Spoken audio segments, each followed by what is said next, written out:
I was just looking at some research from Sandbach in 2011 that looked at all the world-class Norwegian cross-country skiers, and they actually were spending 85% of their time in Zone 1, not even Zone 1 to Zone 2, but Zone 1 was 85% of their time. The Triathlon Show 121.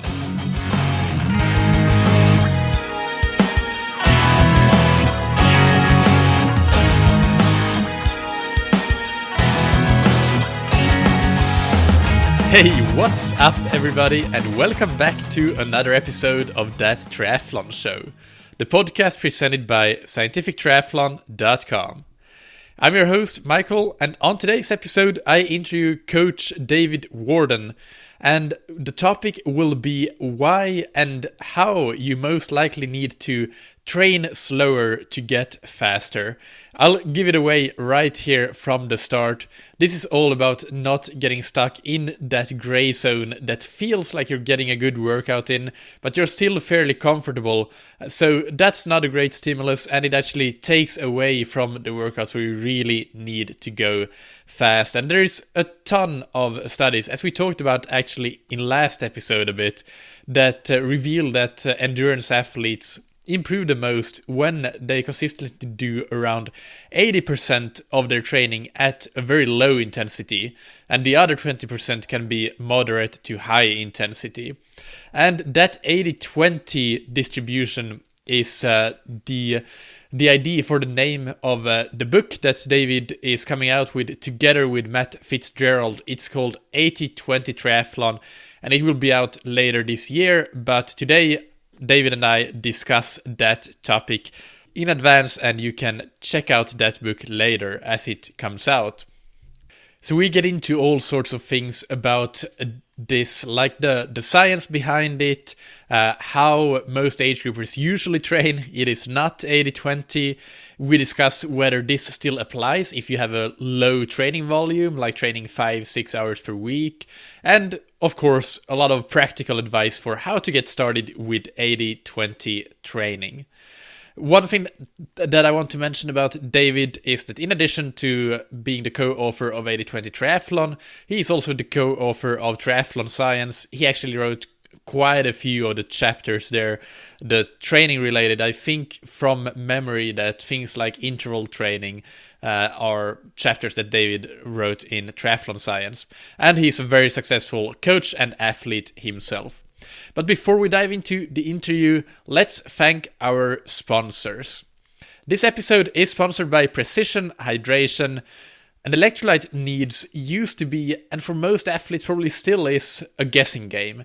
You'd pack your salt tablets for a race, but you'd have no idea how many of them you should take. And if you did, it was based on generic advice that was not tailored for your individual needs. And Precision Hydration is out to change that. You can take a quick, simple, and free online sweat test on precisionhydration.com. It has been validated. It is very accurate in finding out how much electrolytes you lose in your sweat. And then based on that, you can purchase the correct strength of electrolyte products, and your test results will tell you how much of this product you should take and how often in your racing and in training for that matter. So go to precisionhydration.com, take that test, and you can get your first box for free using the promo code THATTRIATHLONSHOW, all one word, all caps. This episode is also sponsored by Ventum. One thing that I don't think I've mentioned before when it comes to Ventum is that they realize that however fast and aerodynamic a bike is, being fast starts with a great fit. And for that reason, the Ventum bikes are available in 5 sizes to accommodate a wide range of riders and positions. And they have all standard sized parts, so you can add your own aftermarket components to really tailor it to you if you want to. If you're kind of a mechanics geek, it's not something that you would need to get special parts from Ventum or anything like that. They make it very easy to make adjustments. And also, regarding these sizes, this is something I talked about with Jimmy after interviewing him in episode 115. They test all of these different bike frame sizes separately to meet recognized safety standards. And this is intense testing, but they do it for all the sizes, and a lot of manufacturers don't, because there is a loophole so that you can get away with just testing one size and get the approval for all of your sizes, which doesn't make a lot of sense because the geometry is slightly different when you change the size. But Ventum doesn't care that they could get away with that loophole. They still test all of those sizes according to this intense testing protocol that meets the gold standards like ISO. So you can check out the Ventum bikes on ventumracing.com, and don't forget that you get 110% towards the purchase of your Ventum bike for your old bike. All right, so let's just start with the interview with David Warden. All right, so today on That Triathlon Show, I'm very pleased to welcome David Warden. We've had a warm-up with trying to get all of these technical things to play together, but now we're here, so welcome, David. Michael, I'm glad to be here. Thanks for having me on your show. It's a great pleasure, and the topic for this interview will be mostly around polarized training and training intensity distributions in general. So let's just jump right in, and can you define polarized training for us? You know, I believe I can define polarized training, but I would suspect that if you asked 10 to 15 different coaches how they would define polarized training, or even 10 to 15 researchers and physiologists on how they would define polarized training, you would probably get a non-polarized set of answers. You'd probably get a distribution of answers on what they consider polarized training. So polarized training from the colleagues I work with, from my peers, from my mentors, would be training that focuses on the very upper end of the intensity of an athlete's ability to train. So we're talking about, well above at threshold or higher, or well below lactate or ventilatory threshold or lower, so that the polarization excludes something in the middle, something you'd call moderate intensity. And in fact, in Matt Fitzgerald's introductory book to 80-20 training back in 2011, he separates training into low, moderate, and high intensities. I would propose that polarized training is training that excludes the moderate intensities, that if you are undergoing polarized training, you would be doing either low intensities or high intensities, and avoiding those moderate intensities. And of course, as you've kind of alluded to already, polarized training is different than an intensity distribution, which we'll talk about, I'm sure, further. Yeah, and one thing that I think is pretty important and that I see misunderstood when, for example, reading on social media and on forums and things like that, is that actually the moderate intensity training can be misconstrued, because a workout like, let's call it, let's say a sweet spot workout or sub-threshold workout, that could be considered a hard workout, depending on how you look at it. But when you define it as threshold or above, that makes it quite a bit more clear, in my opinion, than just saying hard, easy, not moderate. Do you agree with this? I do. I would say that, and there's different. We could also, of course, the term threshold can involve a little bit of debate as well, right? But in general, let's assume that a threshold is the point of an intensity that you can only maintain for a finite period of time, and that may be 30 minutes to an hour, let's say. That if you define that threshold means that's the point that, unlike, let's say, low intensity, where you can maintain for hours and hours at a time, a threshold intensity would be the point that you would only be able to maintain it for 30 to 60 minutes. I think most people would agree on that. They would just maybe argue about what if it was on closer to the 30-minute point or the 60-minute point. And anything that would be a threshold or above, I would consider high intensity. But the hard part is that moderate intensity is really difficult to define. And I think that's where you'd have a variety of opinions on what moderate intensity means. In the 80-20 world, Matt and I have defined what we believe is moderate intensity. But I think that there are plenty of other definitions that would be equally valid. And I don't think that we introduced Matt yet, or maybe I did an intro, which I haven't recorded yet. But Matt is Matt Fitzgerald, who you do a lot of work together with, and you have the book 80/20 Triathlon coming out later this year, and we'll, I'm sure, talk about that as that happens. But just to the listeners know who you refer to.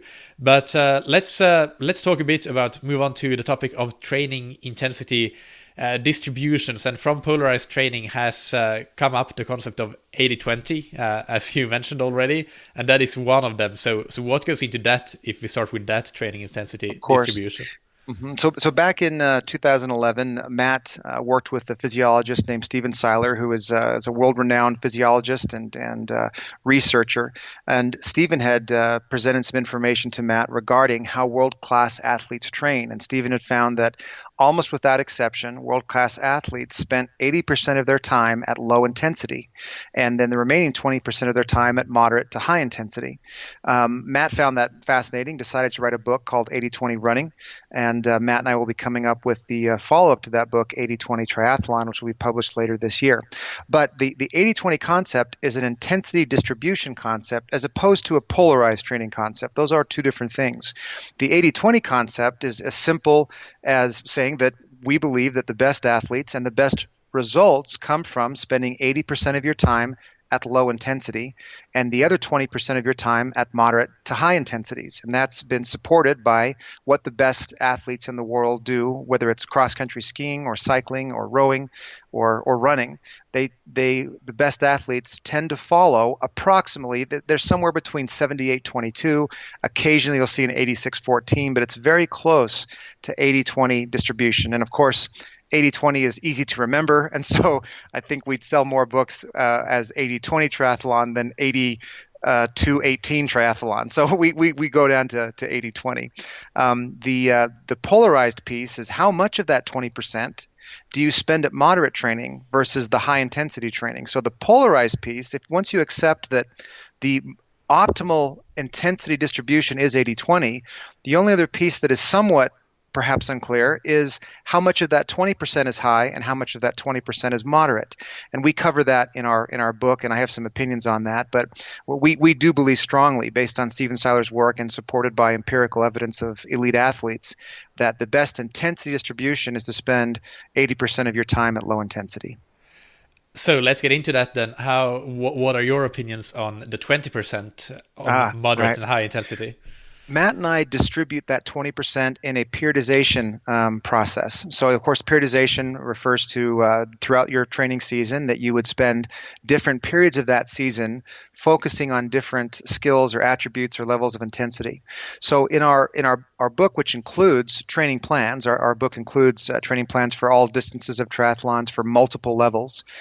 We spend the first part, or the general phase, of the triathlon at a very polarized level, meaning regardless if you're training for an Ironman or a sprint, for about the first 8 to 12 weeks of all of our plans, the training is highly polarized. We avoid the moderate intensity because our goal is to increase your base thresholds across the board. And again, whether you're sprint or Ironman, our goal in all of our plans is to get your base speed as fast as possible so that when we move to the specificity and do more endurance training, you can maintain a higher speed because we're asking you to maintain a higher percentage of that threshold. Or essentially, we want you to maintain, let's say, 80% of your FTP during a half Ironman race. Well, if your FTP is 250 watts, you'll have better performance than if your FTP is 200 watts, right? So we're trying to increase your base threshold over the general phase. So we are very polarized in that 20% margin during the first part of any training plan. Then we move into the specific phase of the training plan, and that's where the training really diverges based on the distance of the plan. For half and full Ironman training, we'll introduce quite a bit of moderate intensity because that is the best intensity to race at for a half Ironman or for even a marathon or half marathon. Those are events that will take much more than an hour to complete. And therefore, some moderate intensity is appropriate for those distances. For the sprint and Olympic, we will still not do moderate intensity, but we will not do the high end of the polarized training. We'll stick more with what we'd call zone 3 and zone 4 work and avoid zone 5 because zone 5 is not necessary at any level of racing, right? Even at sprint and Olympic, that very upper level of intensity that maybe you can only maintain for 1 or 2 minutes is not called upon in, at least it's not called upon in amateur non-draft legal racing. And so we would then focus on race-specific intensity for sprint and Olympic, which would not include moderate, but would also not include the upper end of that polarized range. And we focused on more of what we'd call zone 3 and zone 4. So to summarize, maybe we should define your zones here, because I think course. that I know that you use, you have zone 1, zone 2, and then zone X, and then zone 3. Is that how it works? So what's zone 3 and zone 4 and zone 5, if you describe them in your own words? Of course, let me use that in terms of heart rate, for example. So this may make more sense to your listeners if they go to 8020endurance.com and look at our zone calculator, perhaps while I'm describing this, or at another time, whenever it's convenient for them. But we do employ a 7-scale zone, which is very common. Joe Friel uses one, Coggin uses one. Most zone systems have about 5, 6, 7, maybe 8 different zones. We employ what's called zone X and zone Y. So our zone distribution goes zone 1, 2, X, 3, Y, 4, and 5. So even though we have 7 zones, we only have 5 numerical and we have 2 alpha. Now, the reason for that is that when Matt introduced his book in 2011, he made a decision at that time, and I'm not sure if I agree with Matt, but at that time, what Matt decided to do was to not even name the zones that he wanted you to avoid. Those moderate intensities, he said he decided that he wasn't even going to name them. So in Matt's old zone system, it went zone 1, zone 2, zone 3, but there was this unnamed gap between zone 2 and zone 3 that Matt was trying to get you to avoid in order to try and push you more toward a polarized kind of training, right? And his idea is that if he didn't even name the zone, you would avoid it. Well, that was not a bad idea, but it caused a little bit of confusion in some athletes. So when we introduced 80/20 triathlon, we decided to name the zones. But in order to maintain the integrity with Matt's old zone system, we simply named the previously unnamed zones. It always reminds me of Voldemort, like the bad guy who cannot be named. We've decided to name the zones X and Y, and those are the zones that are now named. So in a 80/20 zone distribution system, low intensity, or zone 1 and zone 2, would be between 72 and 89% of your threshold heart rate, of your lactate threshold heart rate. So if your threshold heart rate was 160, for example, zone 1 would start at 115, and the upper end of zone 2 would be 143. That would be our proposed 80% that you're spending in low intensity zone 1 and 2. Our proposed moderate intensity is that zone X, that we feel that most athletes fall into a trap in zone X. Zone X is the zone which most athletes like to train in because it's hard enough that it feels like you're getting a good workout, but it's not so hard that you're uncomfortable. So athletes naturally fall into this zone X, which puts them in a position where they're not really gaining new fitness because the intensity is not high enough, but they're also fatiguing themselves enough that they can't gain new fitness during the next workout. So it's this trap.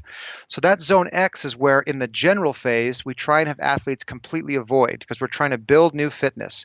We want them to go either really, really easy in zone 1 or zone 2, or really, really hard in zone 3, 4, or 5. Then zone 3 is going to be approximately 96 to 100% of your lactate threshold. So it's about a 7 to 9 beat range that we'd call your threshold range. And zone 3 goes all the way up to your lactate threshold. If 160 was your lactate threshold, then your zone 3 would be about 153 to 160, or the upper end of your threshold. And then zone 4 and 5 are just tiny slivers of additional intensity above zone 3 that are above your thresholds. Yeah, got it. So for the listeners that are used to my talking about zones, when I talk about zone 3, that's kind of the moderate range, and my zone 4 would correspond to your zone 3 and maybe zone 3 and zone 4 combined. So that threshold range a bit on both sides is how I use that. So that's just to clarify that when you talked about zone 3 being high intensity, that you need to put that in context. That's right around or just below threshold, up That's until correct. threshold, and not the way that you're maybe used to hearing about zones, because I use more the Norwegian five-zone system that Stephen Seiler's work is also using, although they combine them typically into just 3 zones. So they lump together zones 1 and 2, and then zones 4 and 5. But Right. so yeah, one more question about the zones.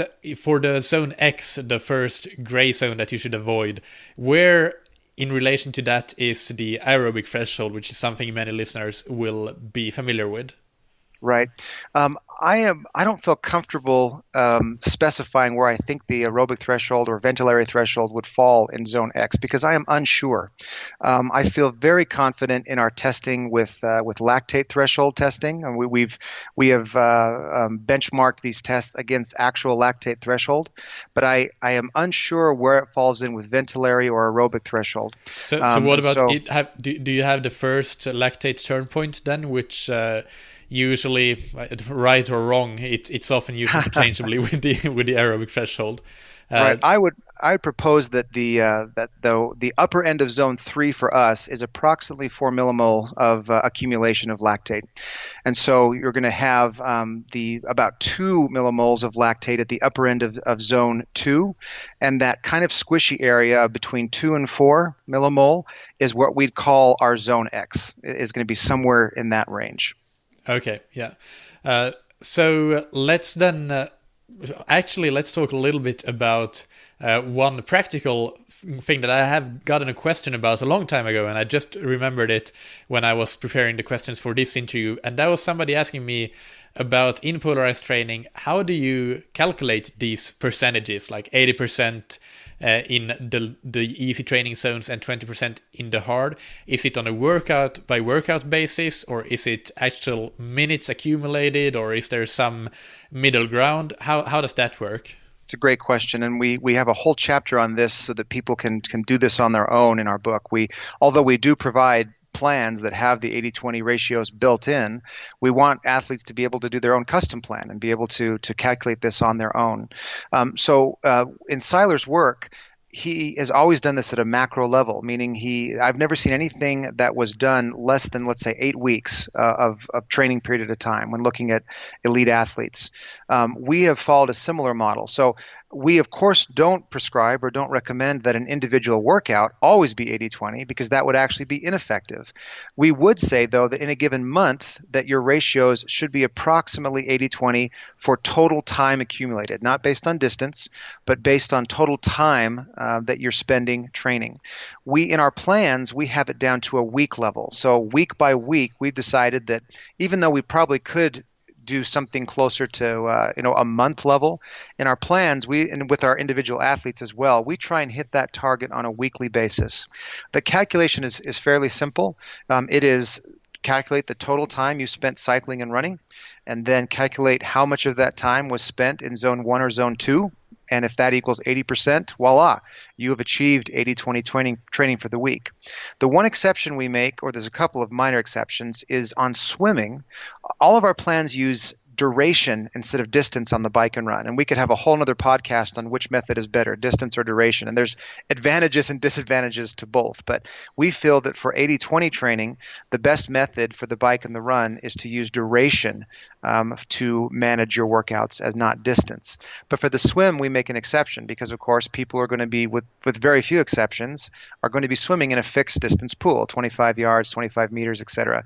And so we target a 75-25 ratio in the pool because we have found that when you target about 75-25 by distance in the pool, it ends up equaling about 80-20 in terms of time. And that's because of course you're spending less time.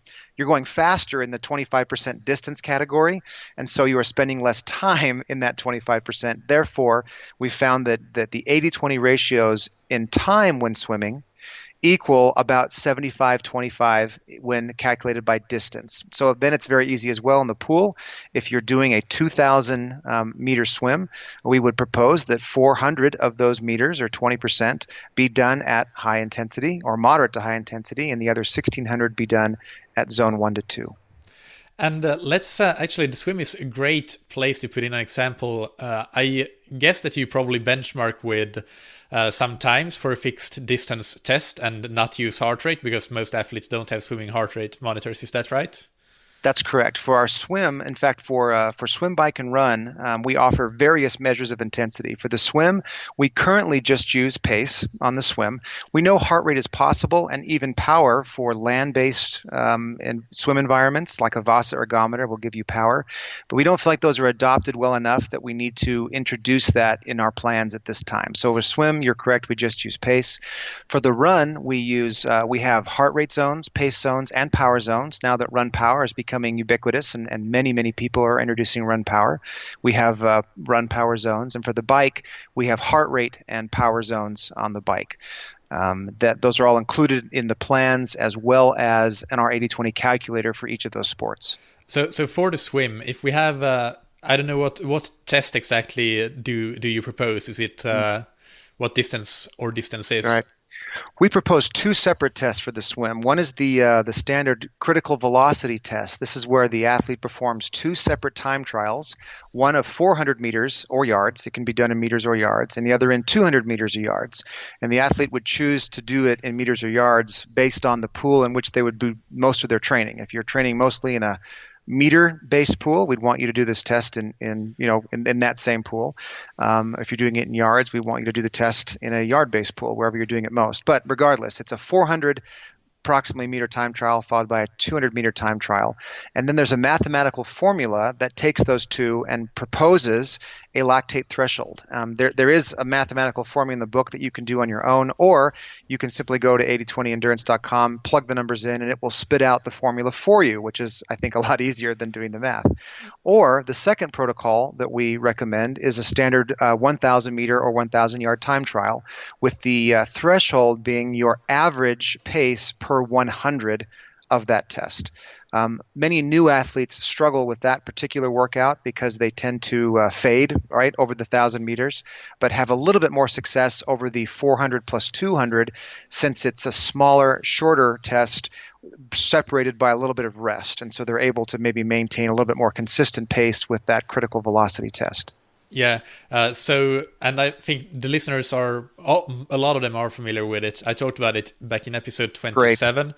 So they can listen to that. I actually just myself, my preference tipped over from that critical swim speed or critical velocity test to the 1,000 meter time trial. So now, since just a couple of months back, my athletes do the 1,000 meter test and not the critical swim speed. But you're right, there is that.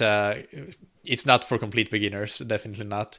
Anyway, so let's say that we have a swimmer who has, let's say, a 2 minute per 100 critical swim speed or threshold speed. So how then, what is the discrepancy between fast swimming pace and easy swimming pace? That's what I want to illustrate here, because that swimming especially is where you see a lot of triathletes falling into the just one single gear trap. Yep. Let's use that as an example. So I've just plugged into our calculator someone who has a 2 minute per 100 lactate threshold. We would propose that zone 1 and zone 2 range between 75 to 90% of that critical velocity or that speed, with zone 1 being 75 to 85% and zone 2 being 86 to 90%. That would equal the zone 1 of being on the slow end 2 minutes and 38 seconds, and on the fast end 2 minutes 21 seconds per 100. And zone 2 would be between 220 and 212. So it's a pretty broad range that you have to work in. There's a nice 26-second window for you to work in with zone 1 and zone 2. Our zone X for a 2 minute threshold would be a small 6 second window, 6 seconds between 211 and 205. And then our zone 3 would be 205 to 2 minutes. So the 2 minute mark would be the upper end of that. So your threshold pace would be a small 5 second, which in swimming is not actually that small. 5 seconds is pretty broad in just a 2 minute window.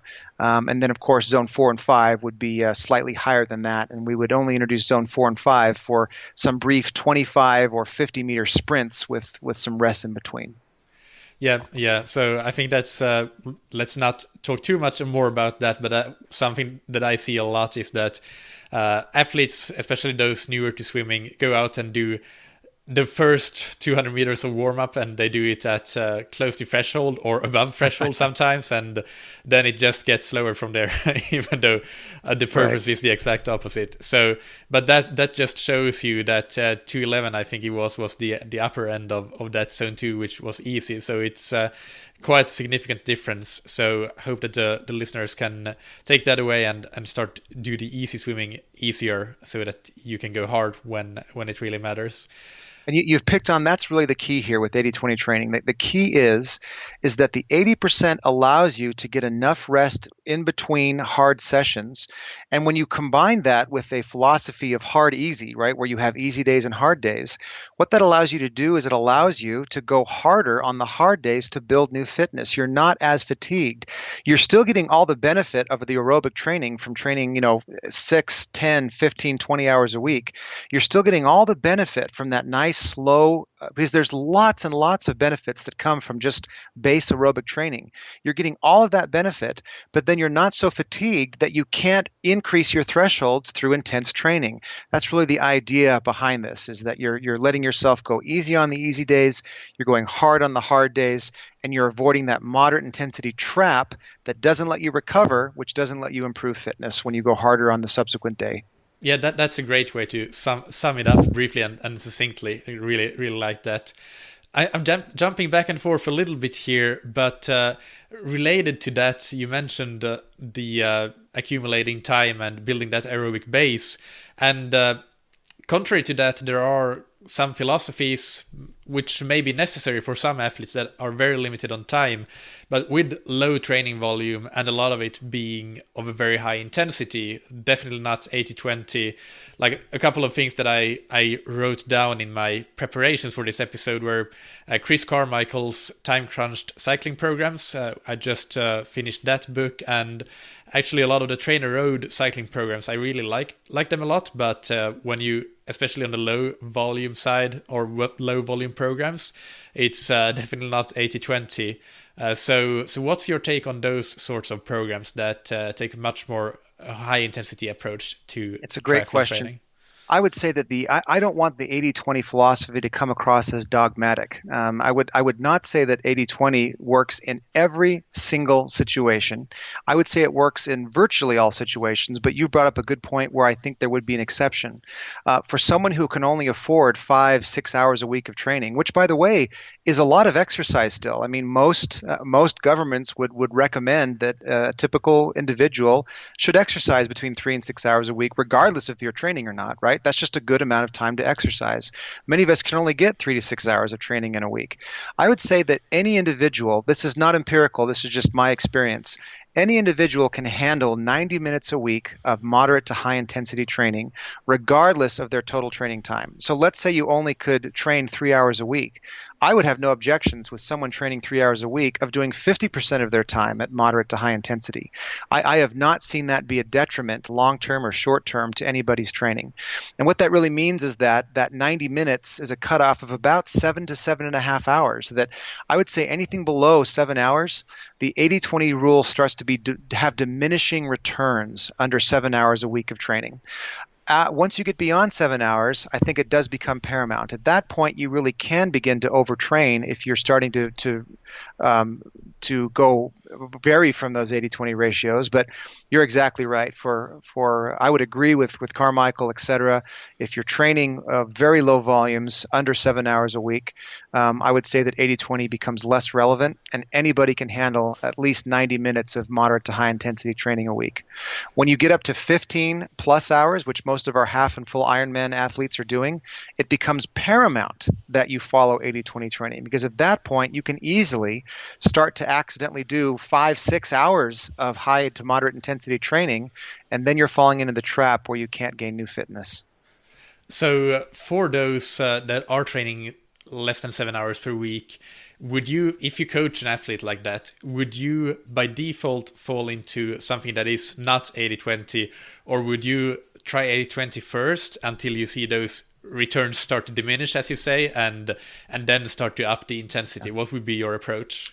For a brand new athlete, it depends on their experience. For a brand new athlete, I would start off on 80-20 training, regardless of the amount of time they're training per week, even if they're only training 3 hours a week, just because I think that a new athlete needs at least some sort of rules or guidelines to stick by so that they don't injure themselves right off the bat. For an experienced athlete who has done this for a long time and perhaps is just getting back into training after a long absence, I would have no reservation about prescribing them an hour of moderate to high intensity training with 3 hours of total training for the week, which would be, a third of their total training. So it depends a little bit on the experience of the athlete. So for a new athlete, I would be very close to 80-20, 75-25.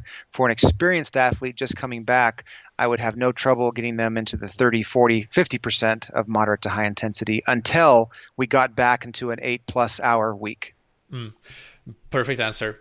Very practical. So, and now I'm going to jump back a bit to the science again, because this is something that I never finished my thought on. But when you mentioned how you periodize that 20% of higher intensity, moderate to high intensity, that was something that I meant to ask. What does the current research evidence suggest about that 20% that's not easy? What can you say about that?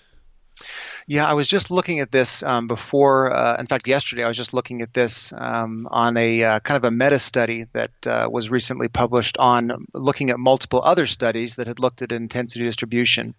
And I'd say that in looking at those meta studies, what is amazing, first of all, is how frequently they follow the 80-20 rule. So you and I were talking about, for example, of course, you're from Norway, and of course, Norway is the home of the greatest. Actually, I'm from Finland, but Finland. Excuse me, I'm so sorry. That's like an insult. Yeah, I have a heart that beats for Norway as well. There we go. Very good.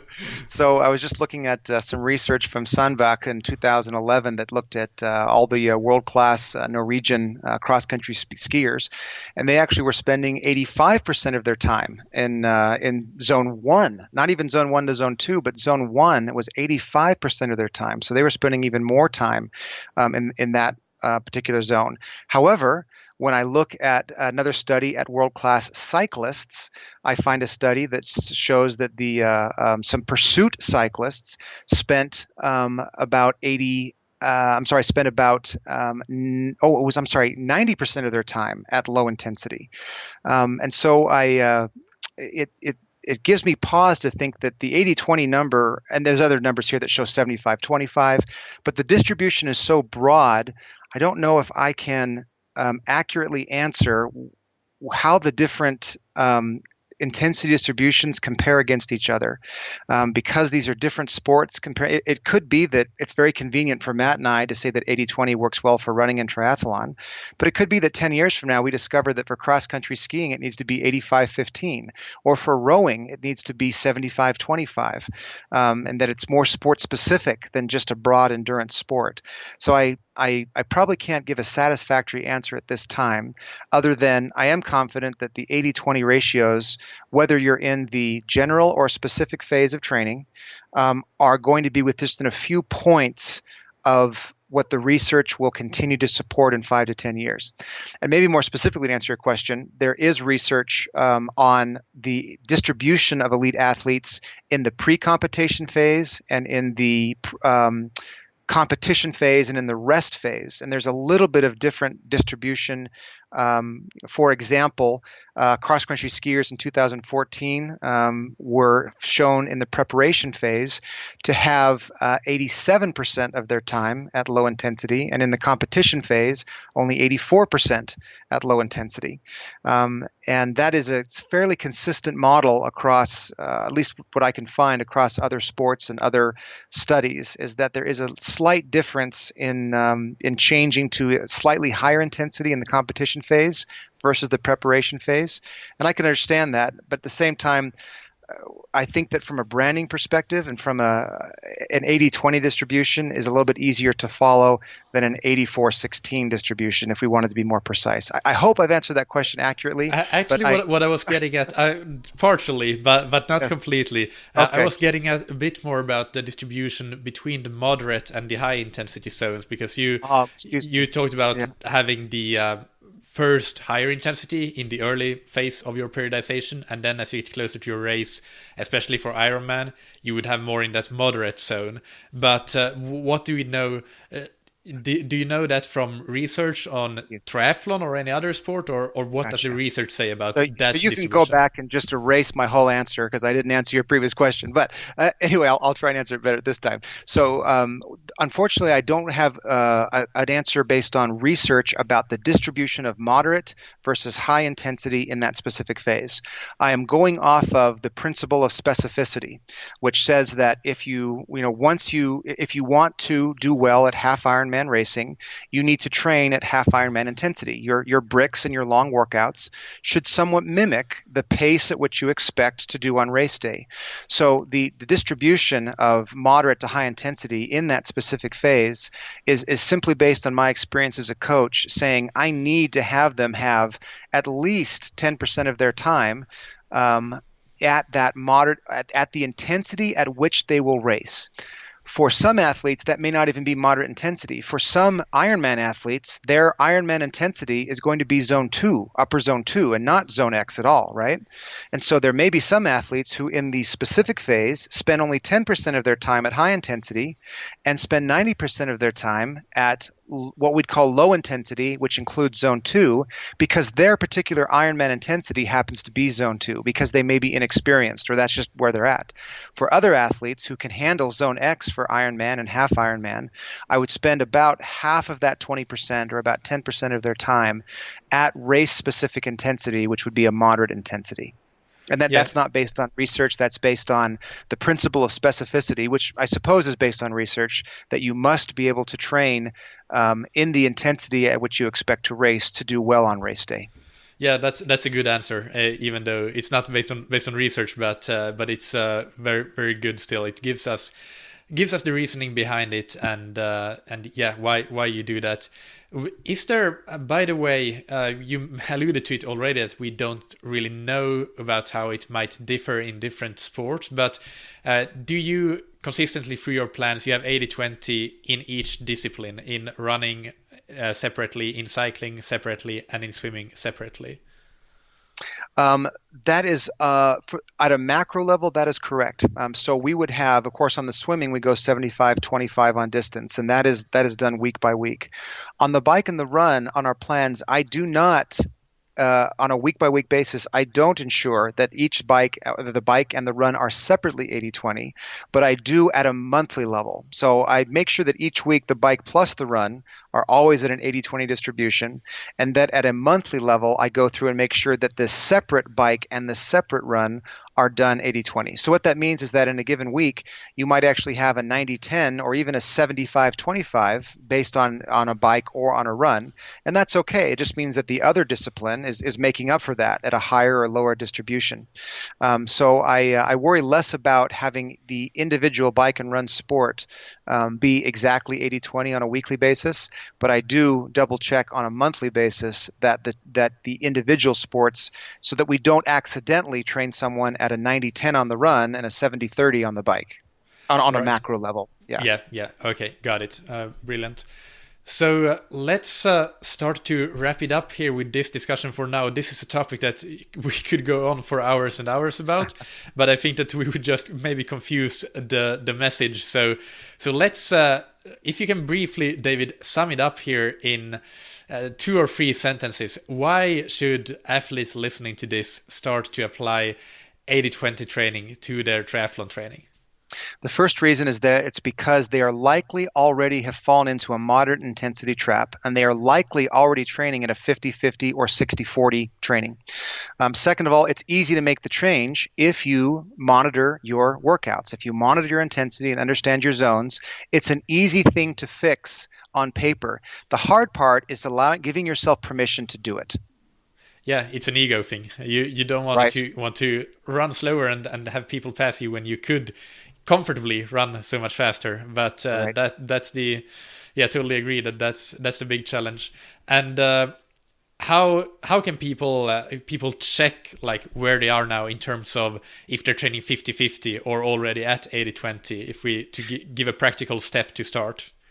This can be somewhat difficult, and I'll use Training Peaks as an example. So I know there are multiple platforms. I love Final Surge, Golden Cheetah. There are multiple platforms out there, but let's assume that many of your listeners use a Training Peaks type profile. Unfortunately, with most of these training logs, you can go in Training Peaks, for example, you can go and put in these 80-20 zones. You can define and create the zones the way we've recommended them, including the zone X and zone Y and the alphanumeric zone.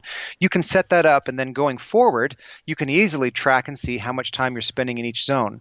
Historically, that is a little bit difficult because any frequent user of Training Peaks knows, once you complete a workout, it is then stuck in that zone. Once whatever your zone was defined at the day that you submitted that workout, you can't go back and change the zone. You can go back and change the TSS, for example. You can retroactively change the TSS and retroactively change your thresholds. But whatever zone you defined at the time you completed the workout, you're sort of stuck there. So you can go into Training Peaks or Final Surge or Golden Cheetah and just for the heck of it, look and say, okay, how much of my time am I spending in what I think may be zone 1 or zone 2? And that would be somewhat accurate. It would not be precisely the 80-20 philosophy that Matt and I have come up with, but it's going to be close enough that I bet that almost all of your listeners that go in and look at those ratios are going to be shocked at how much time they spend in whatever their platform considers zone 1 or zone 2. Very few of them are going to be spending more than 50% of their time in zone 1, zone 2. Now, I know this because of all the athletes Matt and I have worked with and picked up. We go through this process and go back retroactively and figure out how much time are they spending. And with almost without exception, it's about a 50-50 ratio. Now, the best thing you can do is to make a commitment going forward to change your zones to match whether or not it's our 80-20 zones or someone else's. At least commit to some sort of zone philosophy, and then make sure you record all of your workouts. And after a week, look back and see how much of your time did you spend in virtually any zone system. Zone 1 and zone 2 should be very, very high, right? It should be a high level, at least in a 5-zone system. If you're using a Siler zone 3, the time in zones 1 and zones exactly. 2 to clarify. Yeah. That's right. That's correct. In any 5-zone or higher system, zone 1 and zone 2 should be significantly higher than you have been doing it. Of course, naturally, I want to market our program. You don't have to purchase our programs to take advantage of our documentation at 8020endurance.com. We will walk you through this process. Even if you don't buy the book, we have documents on how you determine your zones, how you manage those zones, how you add those zones to various training log platforms, and how you can monitor those zones. And that's all free without the book, and you can start tracking how much of your time you're spending at high and moderate and low intensities. And are there any other practical tips that we should mention before we finish this discussion that athletes should be aware of when they start embarking on this journey? I think probably the most important practical tip is making sure that you understand what your true threshold is that you test yourself frequently throughout the season, because that can often change. All of the information I've given you is based on an anchor point of understanding what your threshold really is. And there are various ways to test that. They're all great. They're all going to get really close to either what we recommend or what someone else would propose. If you know your thresholds, then it becomes much easier to define what is low, what is moderate, what is high. So ensure that you test yourself frequently, which can be uncomfortable. A threshold test is always difficult. It's always uncomfortable, and it should be. You're pushing yourself to the limit of your 30-minute or 60-minute capabilities. Even though it's hard, it's well worth doing that about every rest week, every 3rd or 4th week in your training. You probably have a rest week, and performing that test on the bike, the run, and the swim will help ensure you know what your high intensity threshold is, and then you can at least get very close to determining what your low intensity is, and go for the high percentage or 80% of your time there. Perfect. All right, let's move into the rapid fire questions. So these shall be answered within 15 seconds or less. And let's start with, what's your favorite book, blog, or resource related to triathlon or endurance sports? Joe Friel's The Triathlete's Training Bible. Buy his book before you buy our book. It's just the best there is. What's your favorite piece of gear or equipment? Definitely my Scott Plasma. I love that bike. I treat it like a member of the family. That's a nice bike.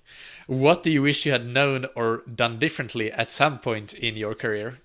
I wish earlier in my career I'd understood the value of interval training and how it improves performance at all endurance levels. This has been really great, David, and I'm super excited for your book. You mentioned Matt's book, 80-20 Running, which is already out, of course, and the listeners can check that out. But you have a ton of resources on it's 8020endurance.com, is that correct? That's right. And the book is available for pre-order. So although it won't be out until the late summer, early fall, it can be pre-ordered now on multiple platforms, hard copy, soft copy, Google, Amazon, Kindle, etc. Brilliant. And so I'll link to that in the show notes, so it'll be easy to find. Are there any other links or social accounts that we should mention? No, thanks. If you go to 8020endurance.com, that will be your portal to anything else we'd love you to take a look at. Okay, so that's about it. Thank you so much for this, David, and talk to you again soon. Thank you, Michael.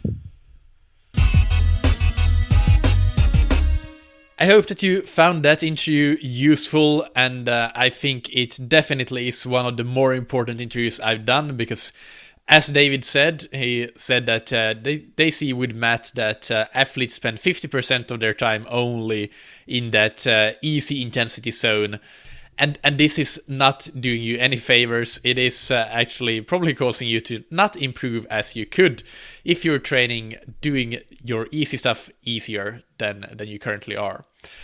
So my key takeaways from this episode is that, first of all, let's summarize. The premise of 80-20 training is that 80% of your training should be in that zone 1 to zone 2 very easy range, because you still get all of the aerobic benefits, but this allows you to recover better so that you can do your high intensity stuff really, really well and nail it and prevent injuries and etc.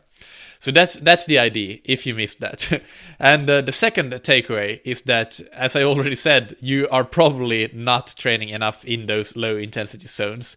And you may think you are. Most A-trippers think they are training easy when they are in fact not. Again, that is something that any coach really will see when they look at and start analyzing a new athlete's training data, if they have a Training Peaks account, for example. So it's maybe okay if you have a low training volume, but when your training volume is a bit higher, we talked about that 7-hour threshold. When you get above that, it becomes mandatory. It's not something that will give you a little extra edge. It really is by far the best way to train. This is how all the world's best train, and they probably have much more ability, time, and resources to focus on recovery than you do. You may have a family, a job, so you can't really recover as much and focus on that as the elites. So why do you think that you can train harder than the elites? It doesn't make any sense. And the final takeaway is, let's not get dogmatic about it. It was great to hear. This is a question that I've actually had for a long time in my head and thinking about myself, but I haven't discussed it with anyone until I talked with David about it. But hearing his perspective on those low volume, high intensity interval type training programs, like for example the Trainer Road low volume programs and that we talked about, and Chris Carmichael's time crunched cycling programs. And David said that his opinion is that yes, you can do 90 minutes of high intensity training in a week. If you're completely new, don't start at that level, but otherwise, if you're below that 7-hour mark per week, then you can skip that 80-20 distribution. It's not necessarily the best for you. You may be better off by doing a bit more high intensity in your program. Related to this episode, make sure that you go back and listen to the previous episode 120, which is called Training Priorities, Seiler's Hierarchy of Endurance Training Needs. Steven Seiler, of course, is one of the researchers who has been the most prominent in polarized training concepts and doing this research that has, David mentioned that it was when Matt Fitzgerald talked to Steven Seiler that he came up with the idea to write 80-20 running. So that episode is based on Seiler's Hierarchy of Training Needs. You'll find a lot of complementing information there. For this episode, of course, as usual, you can go to thattriathlonshow.com and leave any questions or comments that you have on that show notes page, and I'll get right back to you. In the next episode, I'll interview John Keeley, who is a researcher at the University of Central Lancashire, and we'll talk about periodization theory and confronting an inconvenient truth about periodization. This is a fascinating interview, and I've alluded to this topic in a few previous interviews, but now we'll finally have the man himself on, who has done the most of the work really to bring this question to put it front and center of what endurance sports and sports in general, strength and conditioning researchers and coaches are currently really thinking a lot about. Periodization. How does it really work, or does it at all? One final thing before we go, I have an old blog post on scientifictriathlon.com on strength training, but it's not old anymore because I just completely updated it. I'm still making small updates to it, but for most intents and purposes, it's done. It's on scientifictriathlon.com/strength training for triathletes. But if you just Google scientific triathlon strength training for triathletes, you'll find it. It's almost like a small book. It has all the evidence and the practical takeaways. I think it's nicely formatted so that you can easily find the parts that are useful for you, and it will just guide you through how to get your triathlon strength training right from start to finish. Go check it out. I'm pretty pleased with how it turned out. If you like it, please share it as much as you can, because I did put a lot of effort into it. So it would be really, really great if it could, go viral. I hope that you can help with that. Thank you to our sponsors. First, Ventum. Thanks for sponsoring this episode. The Ventum bikes are the easiest superbikes to build, pack, and travel with. And this is because Ventum co-founder Jimmy Sear is a former professional triathlete from Australia, and one of his biggest complaints about his old bike was how much of a pain in the ass it was to break down and pack for travel. So if you travel to races, then this alone is a reason to check out Ventum. If you don't yet have a hydration and electrolyte strategy in place, you have to go to precisionhydration.com and take their free online sweat test, and that will get you that strategy in just a few quick minutes. No need to do extensive research, just answer a quick quiz and that will give you all you need to know. Even if you don't use precision hydration products, that information is still accurate, and that's what you need to follow, whatever hydration product or electrolyte products that you end up using. Of course, I highly recommend Precision Hydration. I think they're the best, but check them out and take that online sweat test anyway.